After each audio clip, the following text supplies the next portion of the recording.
चित्र में कोण AOC तथा कोण BOC रेखीय युग्म है। तो आप देख सकते हैं यहाँ पर आपका AOC कहाँ पर बन रहा है, AOC ये वाला कोण बन रहा है यहाँ से यहाँ तक, ठीक इस साइड का, और उसके बाद BOC यहाँ इस तरफ से इस तरफ का कोण ये वाला बन रहा है, ये वाला कोण और ये वाला कह रहा है रेखिक युग्म निरूपित करते हैं। यदि x अंश बराबर y अंश बटे 2 हो तो x अंश तथा y अंश के मान ज्ञात करना है आपको। तो चलिए देखते हैं किस प्रकार से आप इसको करेंगे, ध्यान से आपको इसको समझना है, ठीक है। बहुत ही आसान क्वेश्चन है, आइए देख लेते हैं।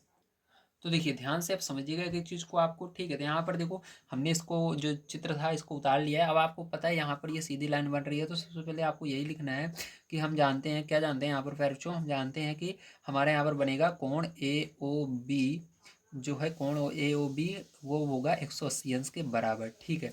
अब इसके अंदर आप अगर देखो तो आपके दो कोण बन रहे हैं, तो आपको इसको हटाकर कोण AOB को, जैसे आप हमेशा जितने भी कोण बनते हैं उसका नाम यहाँ पर लिख देते हो, तो x अंश बन रहा है और y अंश, तो यहाँ पर क्या लिख दोगे, x अंश प्लस y अंश, प्लस लगाकर हमेशा दोनों को लिखना है। दोनों को जोड़ने पर कितना आएगा, 180 अंश बनेगा, ठीक है। अब यहाँ पर अगर आप ध्यान से देखो पैरचो, तो आपको इस चीज़ को इसको बस आपको बताने के लिए दिया गया था कि ये जो है रेखीय युग्म निरूपित करते हैं, इससे कोई भी मतलब नहीं है, मतलब इससे है। तो आपको यक्स का यहाँ पर मान दिया गया है, यक्स बराबर आपको वाई अंश बटे 2 रख देना है। तो यक्स को हटा करके हम क्या करेंगे, वाई अंश बटे में 2 रख देंगे, ठीक। तो यक्स बराबर, तो बराबर का मतलब ये है कि यक्स इस तरफ वाले को हटा देना है जहाँ पर आपको यक्स दिखेगा, और इस तरफ वाले को रख देना है। तो देखो यक्स अंश हमको यहाँ पर दिख रहा था बिल्कुल, और उसको हटा करके हमने क्या किया, वाई अंश बटे 2 रख दिया। तो यहाँ पर हमने वाई अंश बटे 2 रख दिया। अब आगे वाला जैसे वैसे उतर जाएगा, तो यह यक्स को हमने हटा दिया, उसकी जगह इसको रख दिया, और आगे वाला जैसे वैसे उतार देना। प्लस यहाँ पर वाई अंश लगा दोगे बराबर 180 अंश। अब देखो इसके नीचे कुछ नहीं है पैरचो, तो एक मान सकते हो क्योंकि ये बटे में है, तो इसको भी बटे में मानना पड़ेगा कुछ ना कुछ। तो जिसके नीचे कुछ नहीं रहता आप एक मान सकते हो, ठीक। तो इसके नीचे हमने एक मान लिया है।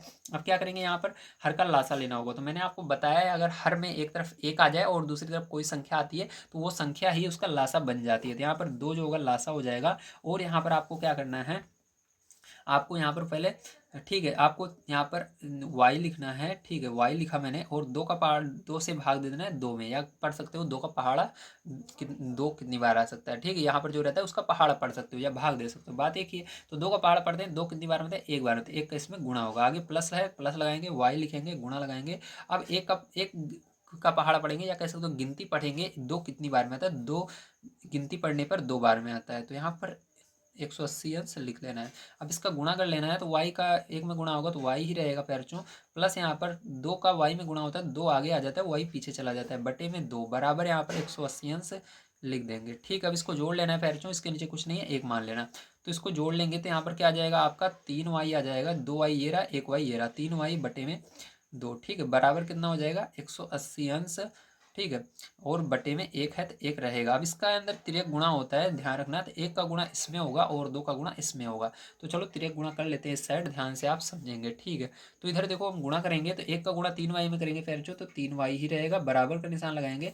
18 180 गुणा 2, इसको क्या होगा, इसका गुणा इसमें होगा। तो हम गुणा नहीं करेंगे, डायरेक्ट अभी लिख लेंगे क्योंकि भी ये कटने वाला है, इसलिए आपको डायरेक्ट अभी गुणा नहीं करना है, पहले इसको ऐसे उतार लेना है गुणे का निशान लगा करके। तो 180 अंश फिर गुणा फिर 2 लिख दिया मैंने इसके बगल। अब ये देखो यहाँ पर गुणे में, उधर बटे में चला जाएगा, तो वाई अंश बराबर क्या हो जाएगा, ये अंश में रहेगा, इसके अंदर सब में अंश लगा हुआ है, कोई दिक्कत नहीं है, आप लगा सकते हो, ठीक है।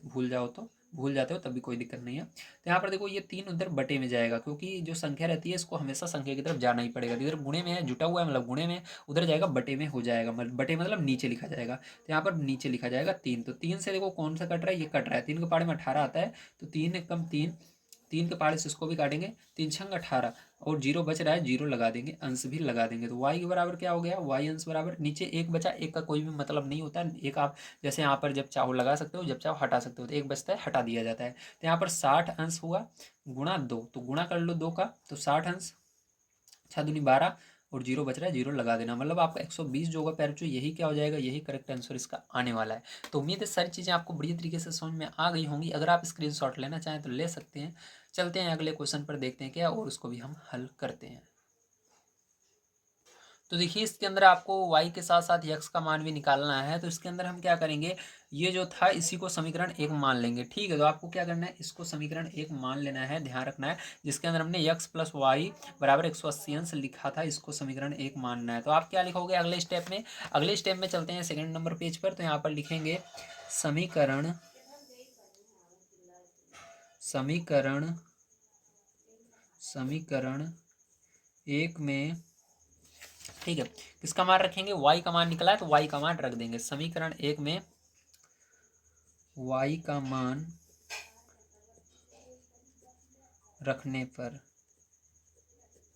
तो इतना लिखने के बाद आपको क्या करना है, समीकरण 1 को पैरचो उतार लेना है। तो चलो समीकरण 1 को उतार लेते हैं। तो जैसा कि आप देख पा रहे हैं समीकरण 1 है x अंश प्लस y अंश बराबर 180 अंश। तो इसको लिख लेंगे x अंश प्लस y अंश बराबर 180 अंश। ठीक है, उसके बाद क्या करेंगे, यहाँ पर देखो y का मान हमको पता है निकला 120, तो y को हटा करके 120 रख देना। तो x अंश ऐसे रहेगा, प्लस y को हटा करके 120 अंश रख देना है, बराबर यहाँ पर 180 अंश। ठीक है, अब देखो x बराबर क्या हो जाएगा, यहाँ पर 180 अंश, इसको उधर ले जाएंगे माइनस में जाएगा, इधर प्लस में है तो बराबर के उस साइड माइनस हो जाएगा, तो यहाँ पर माइनस होगा।